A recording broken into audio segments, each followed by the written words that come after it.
Guys, welcome back to my YouTube channel. Thank you so much guys for tuning in.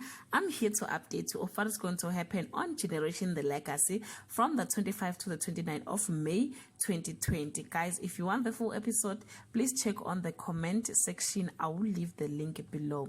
Lesedi takes charge of the kidnapping hawks, and Mpho is attacked by a thug who hungry for revenge.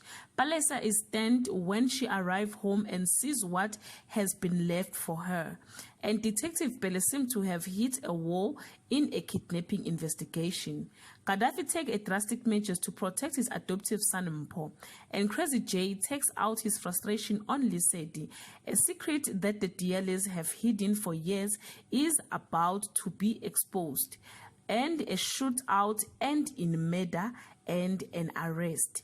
Guys, I can't remember what is that secret, but you can leave your comment below and share your thoughts. Till we meet again, I love you so much guys. Bye.